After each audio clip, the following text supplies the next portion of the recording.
السلام علیکم ورحمۃ اللہ وبرکاتہ۔ آج ہم بواسیر کے متعلق آپ کو کچھ معلومات بھی دیں گے اور وہ ادویات جو اس میں استعمال ہوتی ہیں اور کس طریقے سے یہ گولیاں بنائی جاتی ہیں۔ اس نسخے میں رسوت، بسوت، چھلکا ریٹھا، نارکچور، مصبر استعمال ہوتی ہے۔ ان تمام چیزوں کو باریک پیس کے مولی کے پانی کے ساتھ، یہ مولی کا پانی آپ پہلے سے بنا کے رکھ لیں، پورا سال استعمال ہوتا ہے۔ مولی کے پانی کے ساتھ آپ ان چیزوں کا آٹا سا گوندھ لیں، جس طرح ہم نے یہ گوندا ہوا ہے، آٹا گوندھ لیں۔ پھر اس میں سے آپ اتنا سا توڑ کے اس کو ہاتھ کے ساتھ یہ لمبے سے یہ بنا لیں۔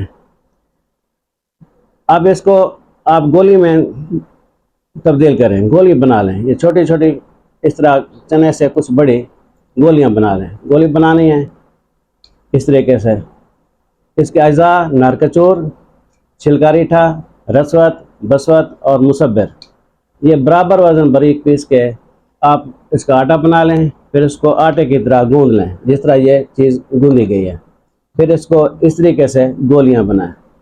یہ ایک گولی صبح اور ایک شام پانی کے ساتھ اگر استعمال کریں تو مرض بواسیر بادی ہو یا خونی، اگر درد ہو تو وہ بھی ختم ہو جاتا ہے، اگر دباؤ ہے، مقد کے اندر کوئی سوجن ہے، وہ بھی ختم ہو جاتی ہے۔ اگر کسی کا نظام انہضام ٹھیک نہیں ہے، بھوک ٹھیک نہیں لگتی، کھانا ہضم ٹھیک نہیں ہوتا، پیٹ بڑا ہوا ہے، اگر کسی خاتون کو مینسز ٹھیک نہیں آتے تو ان گولیوں کے استعمال سے مینسز بھی نارمل ہو جاتے ہیں، پیٹ میں گیس اور افارہ بھی نہیں رہتا، معدہ اپنا صحیح ورک کرتا ہے، بھوک ٹھیک لگتی ہے۔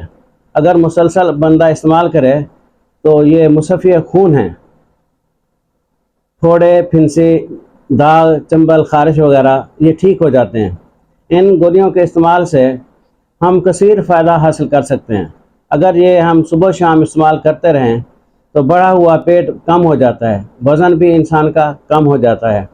اگر یہ بندہ کھاتا رہے تو جوڑوں کا درد بھی اس کے ساتھ ختم ہو جاتا ہے۔ اگر رگوں اور پٹھوں کے اندر غلیظ قسم کا مادہ رکا ہوا ہے اور جس کی وجہ سے ارک النساء، جسے ہم لنگڑی کا درد کہتے ہیں، اگر وہ ہو جائے تو یہ گولیاں اگر بندہ مسلسل استعمال کرتا رہے تو یہ مرض ارک النساء، لنگڑی کا درد جسے ہم کہتے ہیں، سرائکی میں کونوا جسے بولتے ہیں، یہ ختم ہو جاتی ہے۔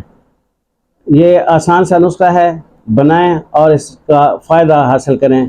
انشاءاللہ آپ کو ہم مزید اس کے بارے میں معلومات دیتے رہیں گے۔